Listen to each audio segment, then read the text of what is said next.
To begin, I want to thank my colleagues for holding this conference on eco-spirituality. As Sarah has already shared, I was a part of the first one in 2018, and we did not expect such a long time between these conferences. I especially want to thank Sarah, Mark, Tina, David, John, all the folks who have helped this event come together over the many months.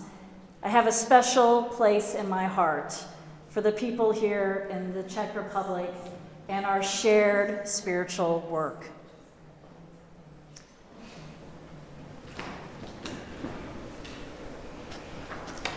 And my talk is about exercises and attention. So think about exercises, lifting weights, exercise, right?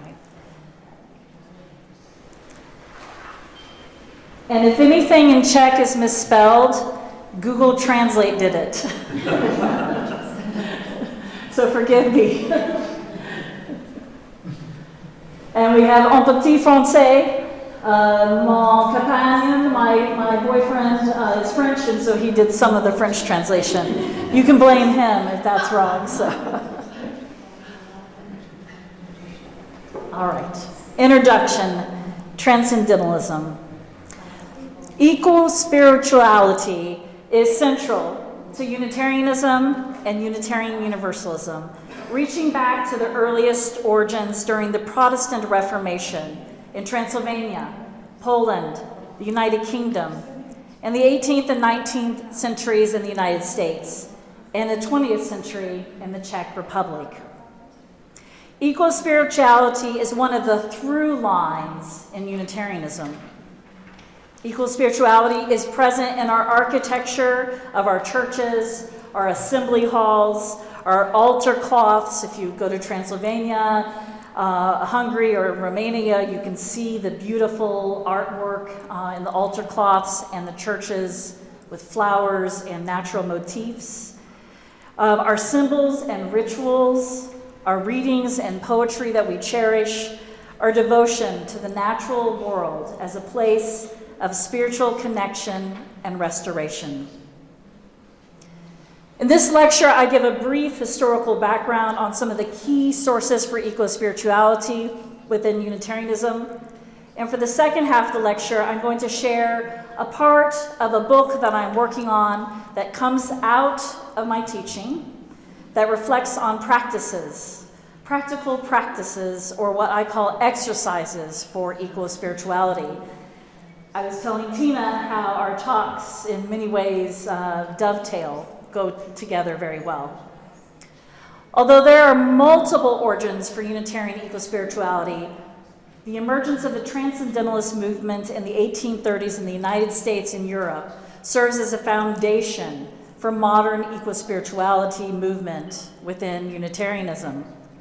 Eco-spirituality expanded with the birth of Czech Unitarianism, the emergence of humanism, the exploration of earth-centered and indigenous traditions, and the development of ecofeminism beginning in the 1970s and the 80s, at least in the United States. And I do understand feminism had a different trajectory here in the Czech Republic. A central figure in the story of Unitarian eco-spirituality is Ralph Waldo Emerson. He trained at Harvard Divinity School and followed his father into ministry. A writer, a thinker, a journal keeper. He had a remarkable education in the latest philosophical ideas under the tutelage of his Aunt Mary Emerson. He learned the technique of journaling as a way of processing his thinking, experiences, and reading. Journaling companioned him throughout his whole life, a place where he wrote about everything and anything for hundreds of pages, where he remarked on what he read, what he saw, and he copied precious letters from friends and relatives into its pages. In fact, I just want to say here that journaling, I think, is an overlooked technology or approach to spiritual practice that is deeply a part of Unitarianism. Upon graduation, Emerson married his beloved Ellen Tucker, in 1829 and settled into the Unitarian ministry as an associate minister when his young wife died of tuberculosis in 1831. It's an illness he understood that she suffered from, as well as her entire family when they married.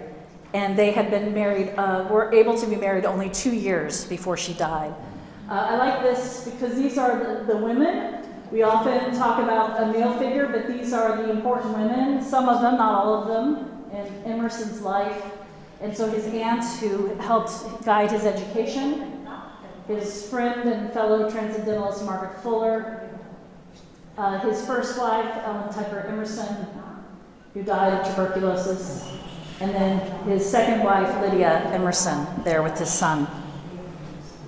Emerson became a leader of transcendentalism when he took the ideas of leading European writers and philosophers and blended them with his liberal religious perspective, experiences, and tremendous grief that he carried for his wife, Ellen.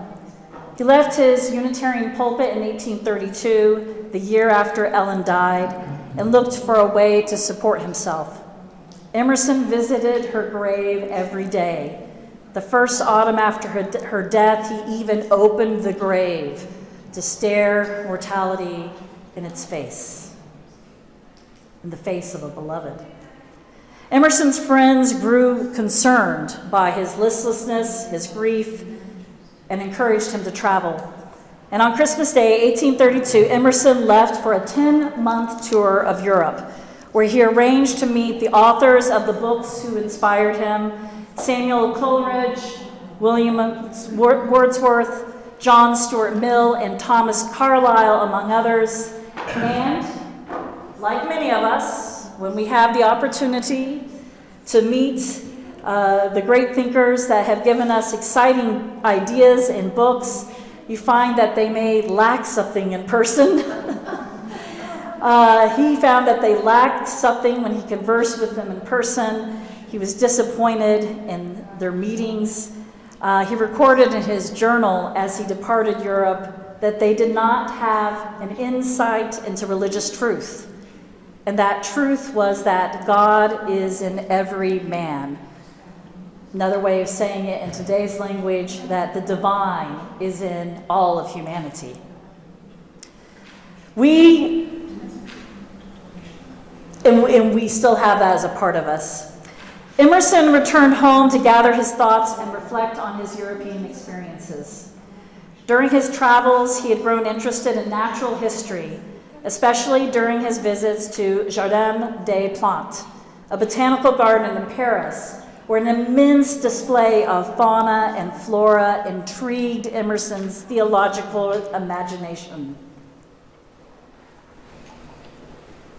He began to reflect on the profound connection between nature and humanity that he saw in the botanical garden and that he experienced at his home and around his home in Concord, Massachusetts.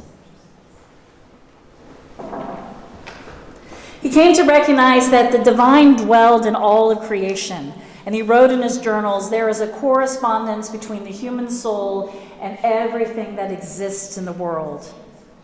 In his first public lecture after his return from Europe for a gathering at the Boston Natural History Society, Emerson began to bring together the threads of his readings, his reflections, and experiences. He told his audience, "The beauty of the world is a perpetual invitation to study the world." He told the audience that he had the opportunity of visiting the celebrated repository of natural curiosities, the Garden of Plants in Paris, and he reflected, "Strange thoughts are stirred as you see more surprising objects than we had ever known to exist. The limits of the possible are enlarged. The real is stranger than the imaginary. The universe is more amazing puzzle than ever." Emerson became intrigued by not only what he saw, smelled, heard, and felt, but how he, as a human being, was connected to natural wonders as he observed at the garden. Emerson encouraged his audience to be curious and open to amazement to see the miracles all around. Emerson continued to hone his thinking. He reviewed his journals, and he started to write. Borrowing the word transcendental from philosopher Immanuel Kant, he wrote the essay Nature and published it in 1836, an essay that laid out the framework for transcendentalism. In Nature, Emerson theorized particular natural facts are symbols of particular spiritual facts, and that one of the primary sources for spiritual connection came from nature. He wrote, and I adapt it to language of today, the happiest person is one who learns from nature the lesson of worship, of the ineffable essence, which we call spirits. We can foresee God in the course and, as it were, distant phenomena of matter. And when we try to describe and define God, both language and thought deserts us, and we are helpless as fools. The noblest ministry of nature is to stand as the apparition of God, is the organ through which the universal spirit speaks to the individual and strives to lead the individual back to it. Nature revealed the divine.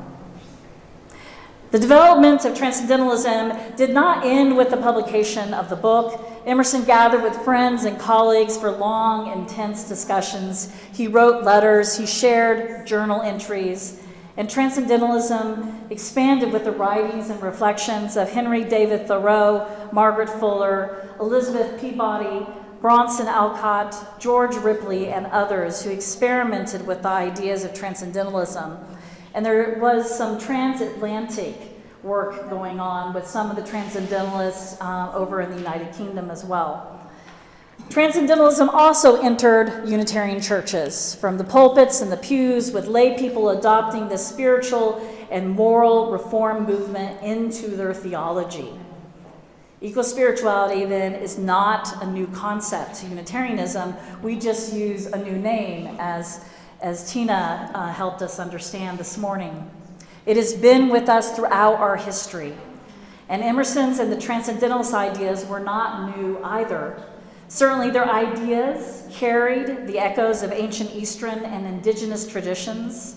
Transcendentalists were responding also to a gap in Unitarian theology of the 19th century and spoke to the longing people felt for the interconnectedness with nature, one another, and the divine, a different way of living in the world.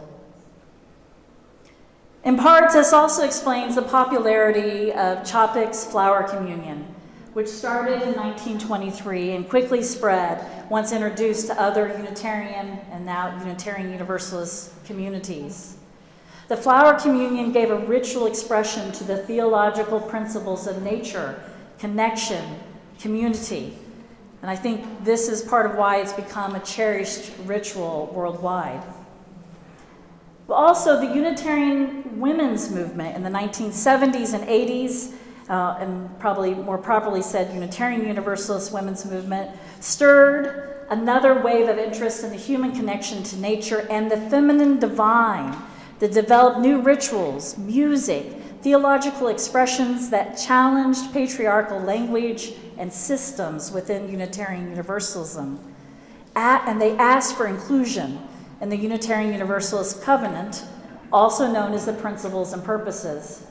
For example, the women's movement in the United States created a ritual for their work that has become a mainstay of UU worship, and again, ritualized the connections to the earth.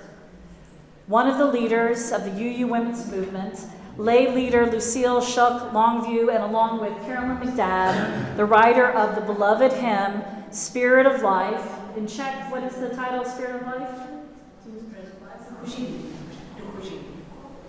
Yes, I'm going to bet. So a hymn I think we all know. So Carolyn McDadd and Lucille Longview created a water ceremony in 1980 as a way for women who lived far apart to connect and bless the work that each were doing locally when they gathered together in a larger group. Now, of course, we now call it water communion. And I know that you do it also in the Czech-speaking church because I attended it before the pandemic, I guess. That was 2019 was the last time I was here, and it was Water Communion Sunday. It's a ritual that so many Unitarian congregations celebrate in the fall. Now, many of the same women who pushed for inclusive language, leadership, and ministry, led again by Lucille Longview and others in the United States and in other Unitarian communities worldwide, they started a movement also to revise the UUA principles and purposes, to add a principle to the 6 that were passed in 1961 at the time of merger that expressed our relationships with the earth. They added a seventh principle that reads, respect for the interdependent web of life, the existence of all of which we are a part. So respect for the independent web of existence of which we are all a part, or a part. And I do have the French version from the official French website of the principles and purposes. And a few years later, the addition of the source for Unitarian Universalism, these women and other activists were asking for that there's these lists of sources for Unitarian Universalist faith, and they noticed that it was missing a source that honored earth-centered pagan and indigenous traditions. And so they included a new source, the spiritual teachings of earth-centered traditions, which celebrate the sacred circle of life and instructs us to live in harmony with the rhythms of nature. Now, when the Czech Unitarians decided to create their own principles, you too included a principle focused on nature. And here it is. And its relationship with it. And this principle states the world is an interconnected whole that needs to be cared for and protected. Man is one of its parts. And I like that part particular. So humanity is a part of nature, in other words. As Unitarians, we respect life, which leads us to co-responsibility for the state of nature and the world. And therefore, we support all activities that try to develop and fulfill this principle in a non-violent way. I really actually quite fond of this. It spells out a lot more. But how do we make these principles, whether it's the Czech principle or the Unitarian Universalist Association principle, a part of our worship, our spiritual practices, our everyday lives? Our eco-spirituality conferences in Prague are a part of our ongoing work. The desire for a spiritual connection continues. Wholeness. People are seeking wholeness. I see it in our congregations and in my classroom at Meadville Lombard Theological School.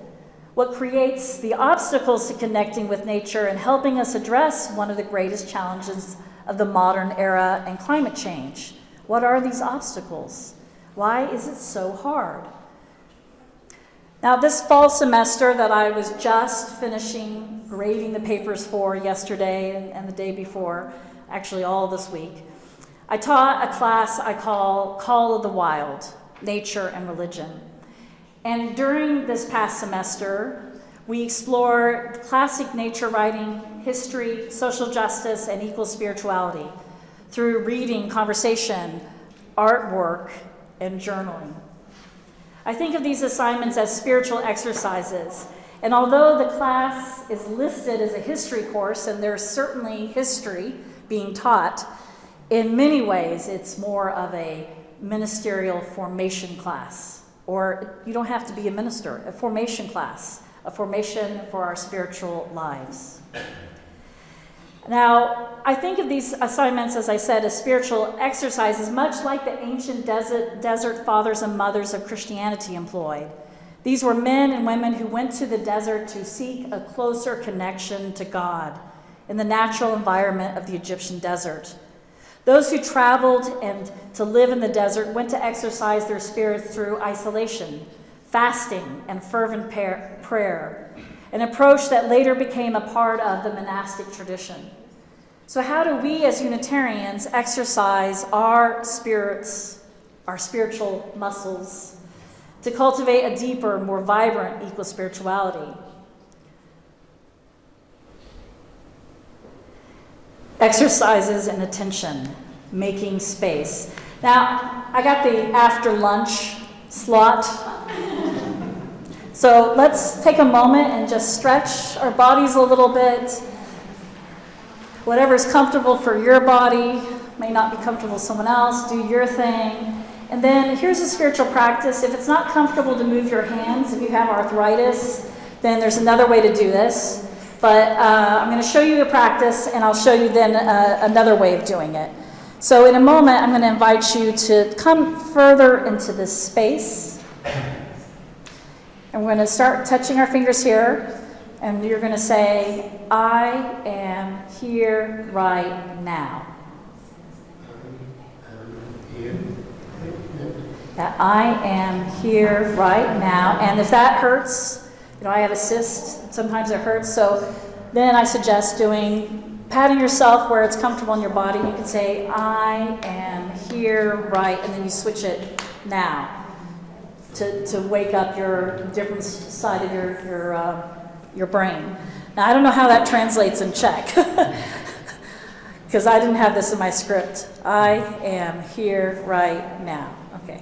So let's do that together in Czech and in English, and that mixing of voices is going to be beautiful. I am here right now. I am here right now. I am here right now. So what does it mean to pay attention in a world that has commodified our attention? How do we pay attention in a world where companies, corporations, and businesses do everything to capture our senses and desires in order to sell us things? Has anyone watched a number of Reels or TikTok videos today, let alone yesterday? It pulls you in. And if that's not your mode, there are so many other ways this happens.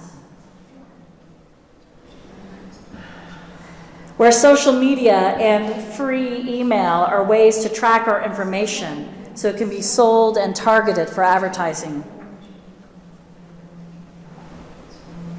We're living in the attention economy.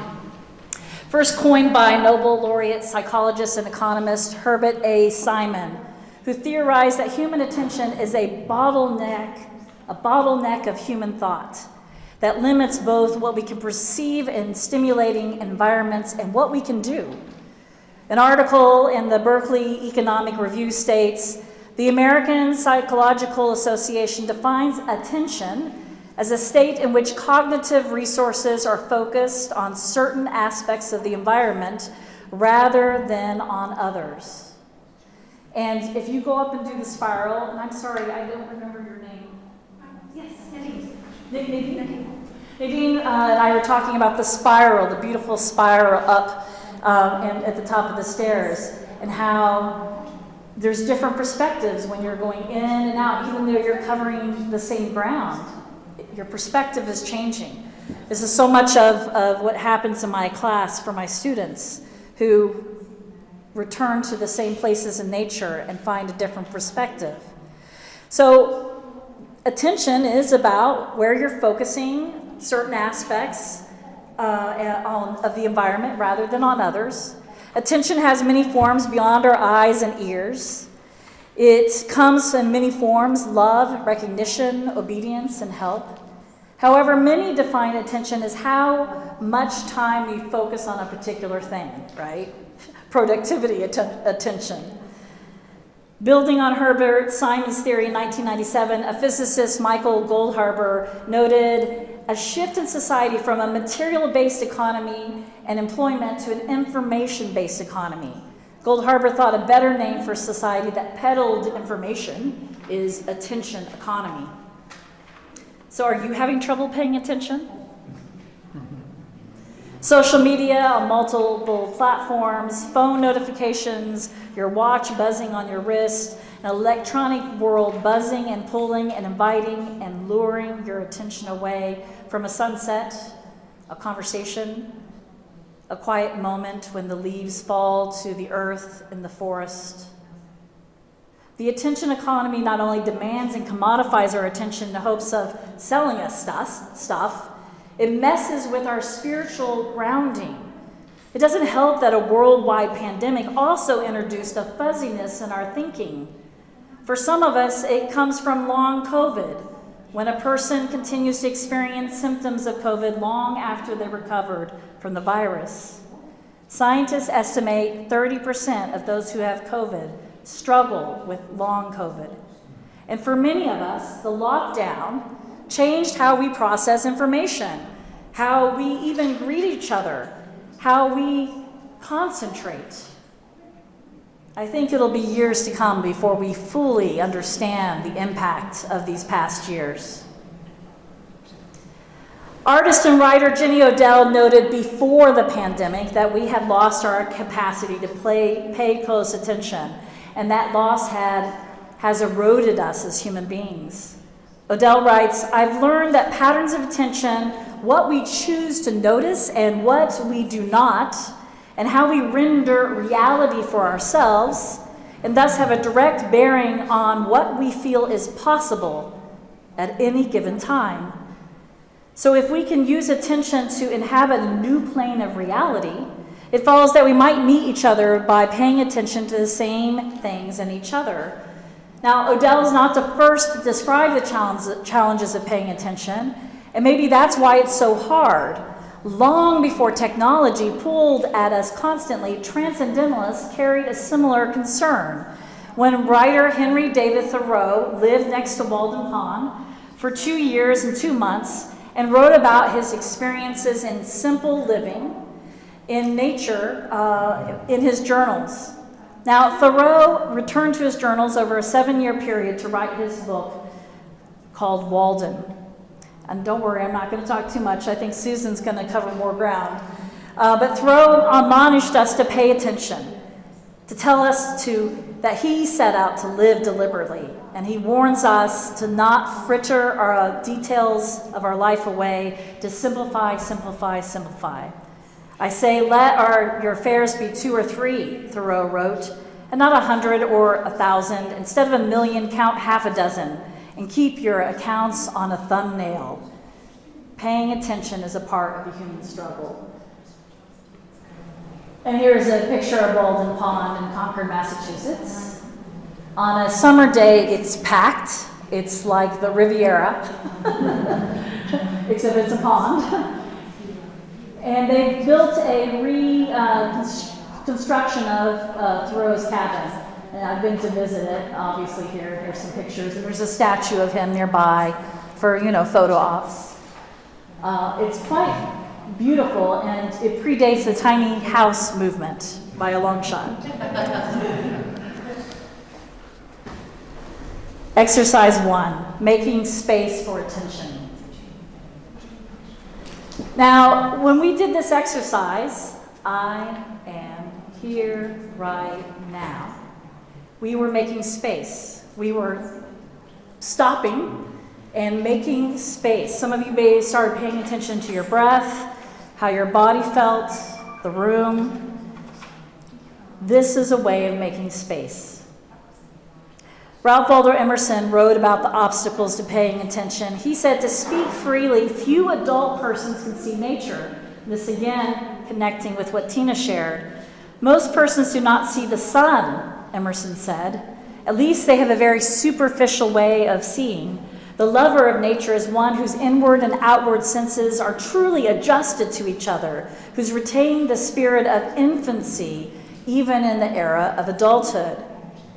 Modern nature writer Annie Dillard, who based her book Pilgrim on Tinker Creek off of Walden, she studied it, did a thesis on Walden. She retells a story by theologian Martin Buber. Rabbi Mendel once boasted to his teacher, Rabbi Elimika, that evening he saw the angel who rolls away the light before the darkness, and the morning angel who rolls away the darkness before the light. "Yes," said Rabbi Elimika, "in my youth I saw that too. Later, you don't see these things anymore." Now, there is truth in these words, how we start to see what we expect, what is familiar, or what we're looking for, which is next and not having anything to do with what's here right now. I've been thinking about those passages for a couple of decades now. It's not a question of making our eyes, our ears, our senses innocent again. That is impossible. Rather, it's how to cultivate a curiosity that brings wonder and awe to what we see and experience, to open ourselves to the details around us. Spirituality is, after all, a desire to connect. In the course I teach called The Wild, I ask my students throughout the semester to try a series of exercises as a way of making space in their lives for connection and nature. They journal, answering seemingly simple prompts like, what is nature? I ask them to draw pictures of the sacred. I have them describe a sound from nature and really listen to it deeply.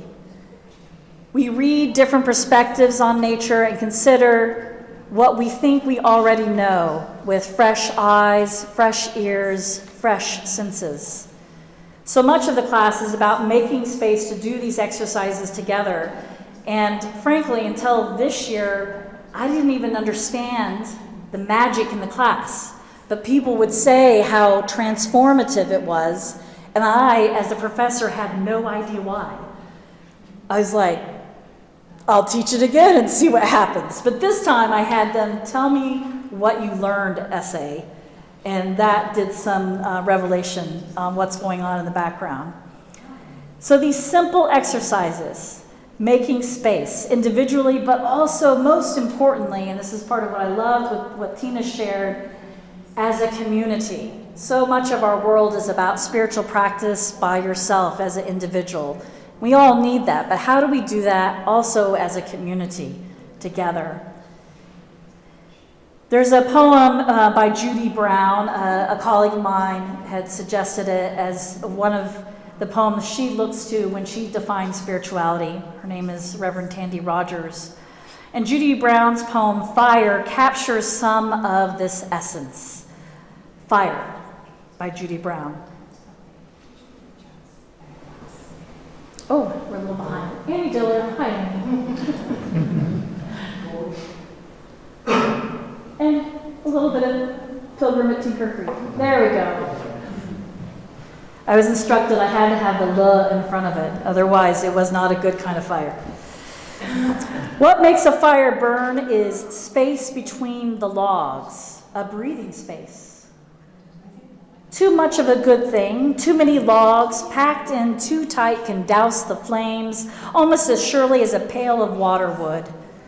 So building fire requires attention to the spaces in between as much as the wood. When we are able to build open spaces in the same way we have learned to pile on the logs, then we come to see how it is fuel and the absence of fuel together that make fire possible. We only need to lay a log lightly from time to time.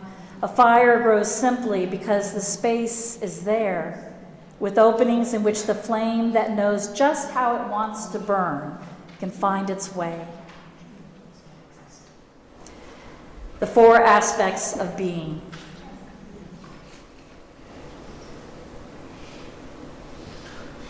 And yeah, I think I put it on the other side. There we go. Scientist and indigenous scholar Robin Wall Kimmerer, in her less-known book, Gathering Moss, says that in indigenous ways of knowing, we say that a thing cannot be understood until it's known by all 4 aspects of our being: mind, body, emotion, and spirit. Now, the scientific way of knowing, and she's a scientist, also relies on an empirical information from the world, gathered by body, interpreted by mind. In order to tell the story of moss, which is her expertise, the moss's stories, she says, I need both approaches that are objective and subjective, she writes. And so we're actually going to do an exercise now. I'm going to stop talking, and you are required or invited to do an exercise. I want you to think about and write your reflections on the question, what is nature? I think we have it on the next slide. Yes, what is nature? And we have some paper, and we can use the paper for both assignments. So write on only one side, because we'll need the fresh side for another exercise. And this is a question I asked my students at the beginning of class. And they all asked me a lot of questions like, well, what do you want? And what are you looking for? And I said, just write, what is nature to you? And it sounds kind of easy, but maybe it's not. And we're going to take a few minutes to do that.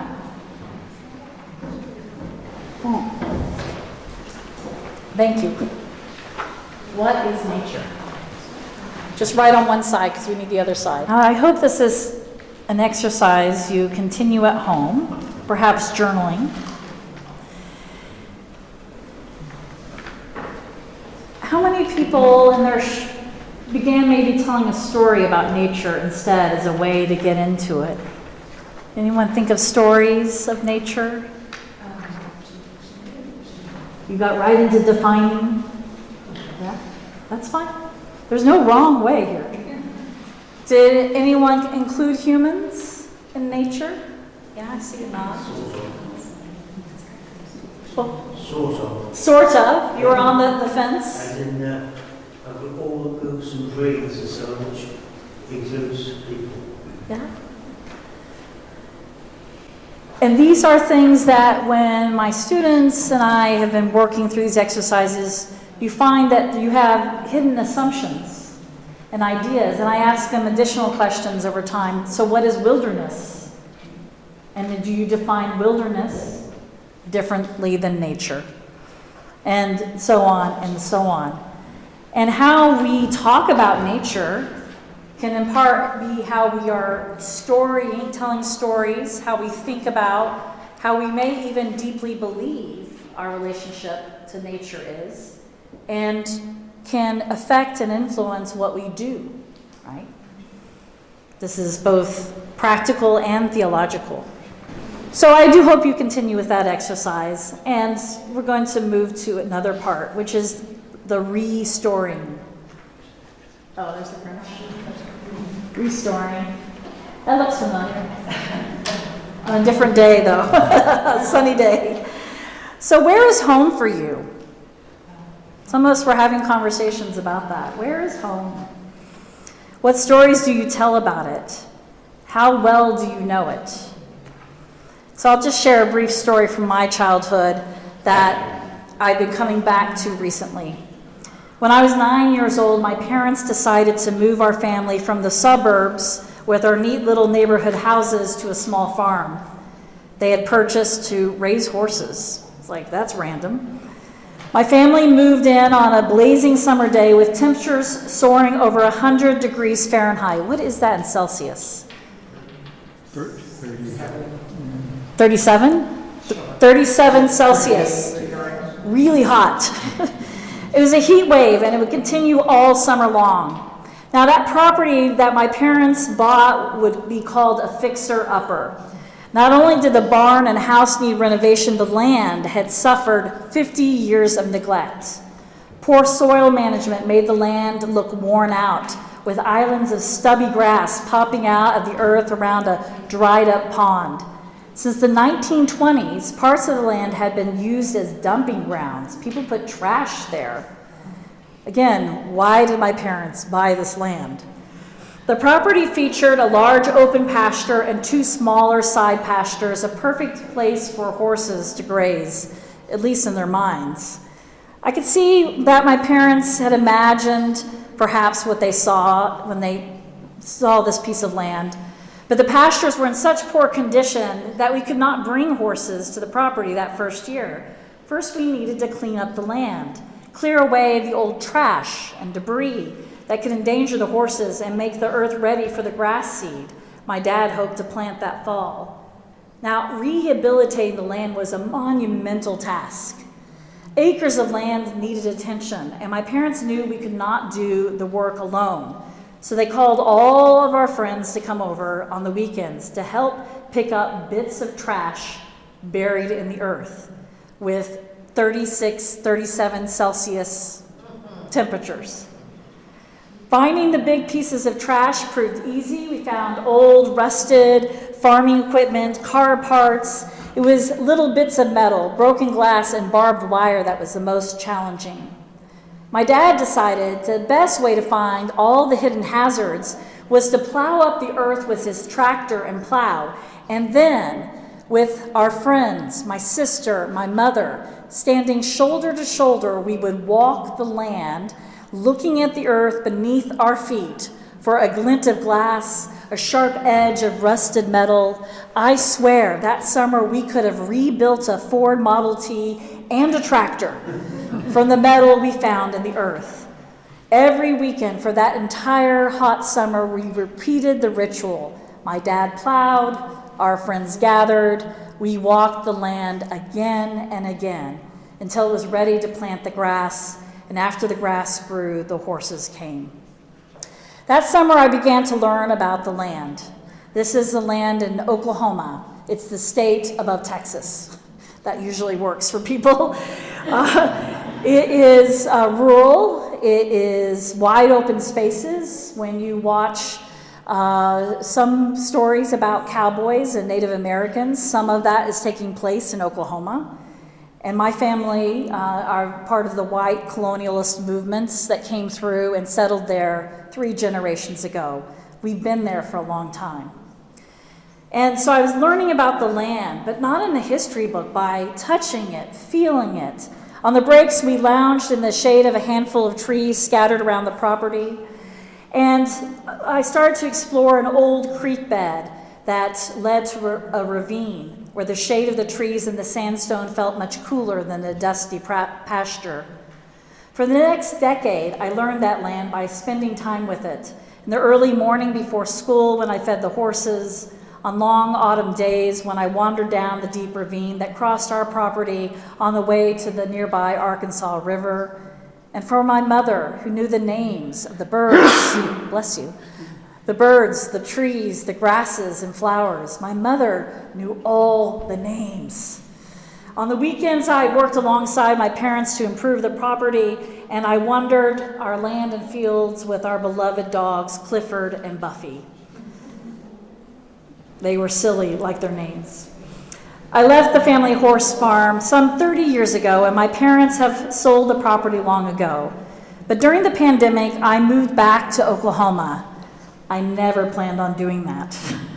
I still work in Chicago, but most of our work is online with our students, so I travel back to Chicago when my school needs me there. And I moved, and probably not permanently, I don't believe so, but to help my parents, who are in their 80s now. My mom has Alzheimer's, and my dad is increasingly feeling overwhelmed as the primary caregiver by the intricacies of modern life, too. They needed help. And so I went, at least for now. My family needs me, and my spirit, after the isolation of the pandemic, needed nature. What that move has begun is a new relationship with home and place and land. And it made me realize that in all the other places I've lived, I've never gotten to know them as well as I knew Oklahoma. The land, the trees, the birds, things I'm interested in, but living in New Jersey or in Nashville, Tennessee, or in Chicago or Cleveland, typical American life, I moved a lot. I haven't really gotten to know these pieces of land and places or really thought of any of them as home, except perhaps Chicago.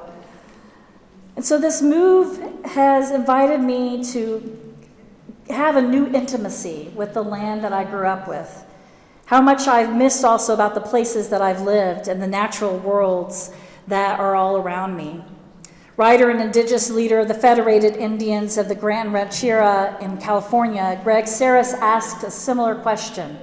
He says, what does it mean to be truly connected to a place that you call home? What do you know about the generations that lived on the land before you? Do you know how the land and animals have changed?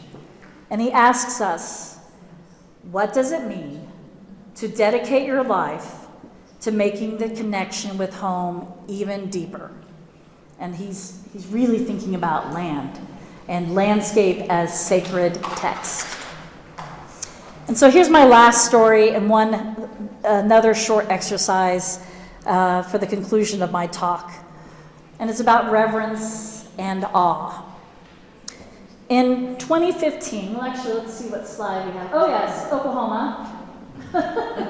It's okay. Yeah, Tulsa, that's where I'm from. Awe and reverence. And I think we'll go ahead and go to this next place. In 2015, this might be familiar for you, John, perhaps. Depends on where you were in California. In 2015, at the Cabrillo National Monument in San Diego, visual artist Scott Pollock set up a row of folding chairs on a cliff overlooking the ocean for a project he named Applause Encouraged. The artist then formally cordoned off the chairs with red rope, and about 45 minutes before sunset, guests arrived and were welcomed by a greeter, much like we were greeted by Ron today, who reminded them to put their cell phones away. No photographs allowed, the guests were told. Ushers steered guests to the seats, and for the next half hour, they watched the sun go down into the Pacific Ocean. When the sunset finished, the guests applauded. Refreshments were then served. Now, when I first read this story, I was struck how the artist invited people to pay reverent attention in a communal setting to something that happens every single day, except in winter in Chicago or Prague because of the clouds. But it's happening back there, I promise. To only watch the sun disappear, to feel the change also in the air, the light, the evening breeze.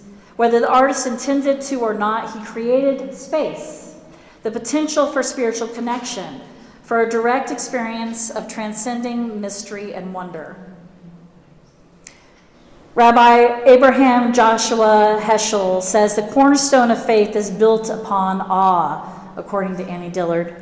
For him, wisdom is not derived from moments of brilliant analysis or calculation. Wisdom comes from moments of awe before the mystery of creation. And so that sunset event was a practice of openness and wonder, practices of attention and curiosity that are inherently open-ended and oriented towards something outside of ourselves. Through attention and curiosity, we can also suspend our tendency toward instruments of understanding, seeing things or people one-dimensionally as the products of their functions, and instead sit with the unfathomable fact of their existence, which opens them wide to which opens us towards what can never be fully known or grasped. So I would like to invite you to draw a sacred place. And actually that last part was a quote. I seem to have my reference missing. So I want you to invite you to draw a sacred place right now from nature. Again, this question is intentionally open. If you need more colored pencils, we have some in the box. And on the other side of your piece of paper, to spend some time drawing a sacred place in nature. And you don't have to be able to draw to do this. My students rebel and find new resources in themselves. Sometimes it helps to do something that we may or may not think we're good at.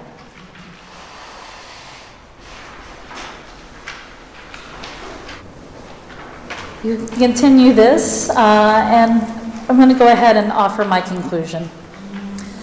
The Transcendentalists were clear that the encounter with the holy and the divine in everyday life is there. Emerson said all of life is a miracle, and that he saw miracles in the blowing clover and the falling rain. And nature writer Annie Dillard understands the struggle to even find the time to see the world. She tells us our lives are complex. She's writing this in 1974 as a 20-year-old. Well, 27-year-old. There are many things we might consider before we go considering the lilies. And yet, Dillard cultivated an openness in her life where she could also marvel at the breakfast table of feeling her createdness, a creature like any other, a wonder to behold. Like the Transcendentalist, she sought to emulate her writing. She rediscovered a holy curiosity abounding, where she saw the harsh side of nature and the epiphanies and all the mystery surrounding us, and that we are but a small part. A member of the Ute people and a Catholic nun, Sister Maria Jose Habde, remembers that her words that her mother spoke to her as they stood before the silhouette of Ute Mountain at dusk. "Take this beauty into your heart," her mother urged. "Learn it. Someday you'll only be able to see this with the eyes of your heart. And then it'll be important for you to have the beauty inside of you. Memorize the land." And that's how any relationship can begin. Experiencing a place with our senses, finding the beauty, taking it into our heart, memorizing it, knowing that even in those memories, it will change again from a different perspective. When we see the beauty and connect, not just with your mind, but with your heart, your emotions, your senses, write about it, draw it, walk and dwell in it, make space, alone and together. Thank you.